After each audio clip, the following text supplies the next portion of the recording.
ಅಮ್ಮಂಗೆ ಬಾಗಿನ ಕೊಡ್ತಾ ಇದ್ದೀನಿ. ಪ್ರೀತಿಯಿಂದ ಖುಷಿಯಿಂದ ಕೊಡ್ತಾ ಇದ್ದೀನಿ.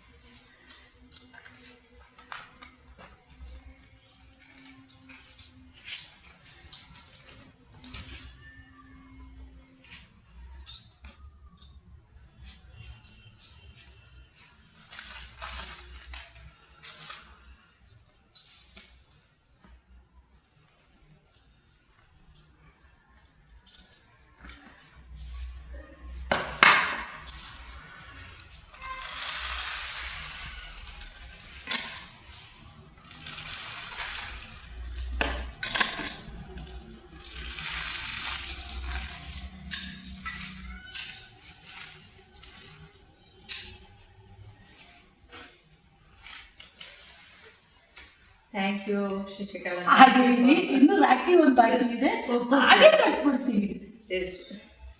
ಖುಷಿ ಆಗ್ತಾ ಇದೆಯಾ? ಖಂಡಿತ ಖಂಡಿತ ಖುಷಿ ಆಗ್ತಾ ಇದೆ. ಈ ದಿನ ಅನ್ಕೊಂಡಿದ್ರ ನೀವು? ಹೆಂಗೆ ನನಗೆ ಗೊತ್ತಿಲ್ಲ, ನೀವು ಬರ್ತೀರಿ. ನನಗೆ ಗೊತ್ತಿಲ್ಲ ಇದು ಬಂದಿರೋದು.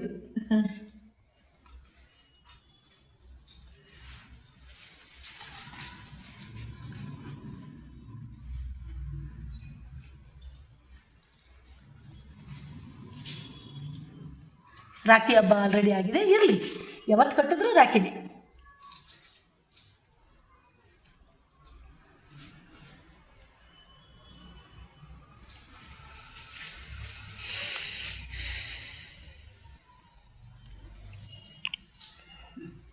ಅಮ್ಮ ಆಶೀರ್ವಾದ ಮಾಡಿ.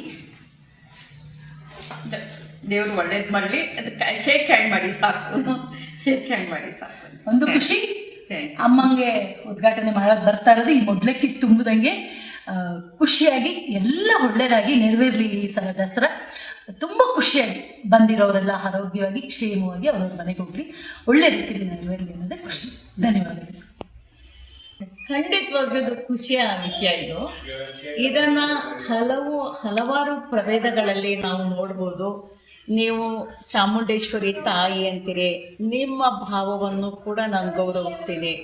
ಅನೇಕರು ಇದನ್ನು ನಾಡ ಹಬ್ಬ ಅಂತ ಕರೀತಾರೆ, ಅದನ್ನು ಕೂಡ ಗೌರವಿಸ್ತೀನಿ.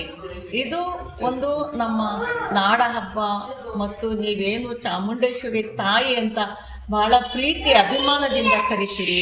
ಈ ಎಲ್ಲ ನಮ್ಮ ಸಂಸ್ಕೃತಿಯ ಒಂದು ಭಾಗವೇ ಆಗಿದೆ, ಈ ನಾಡಿನ ಒಂದು ಭಾಗವೇ ಆಗಿದೆ. ಹೀಗಾಗಿ ನನಗೂ ಪ್ರಿಯವಾಗಿದೆ. ನಾನು ಕೂಡ ಇದನ್ನು ಗೌರವಿಸ್ತಕ್ಕಂಥ ಒಂದು ಹಬ್ಬ ಆಗದೆ, ಪ್ರೀತಿಯಿಂದ ಪಾಲ್ಗೊಳ್ಳತಕ್ಕಂಥ ಒಂದು ಹಬ್ಬವೇ ಆಗಿದೆ. ಬಾಲ್ಯದಿಂದಲೂ ನಾನು ಯಾವತ್ತಿಗೂ ಕೂಡ ನನ್ನ ತಂದೆ ತಾಯಿಯರ ಜೊತೆಯಲ್ಲಿ ಜಂಬೂ ಸವಾರಿ ನೋಡಲಿಕ್ಕೆ ಹೋಗ್ತಾನೆ ಇದ್ದೆ ನಾನು. ಆದರೆ ಈ ಸಾರಿ ಈ ದಸರಾ ಉದ್ಘಾಟನೆಯ ಸಂದರ್ಭದ ಆಹ್ವಾನವೇ ನನಗೆ ಬಂದಿದೆ. ಹೀಗಾಗಿ ನನಗೆ ಬಹಳ ಸಂತೋಷದ ವಿಷಯ ಇದು. ಮೇಡಮ್, ನೀವು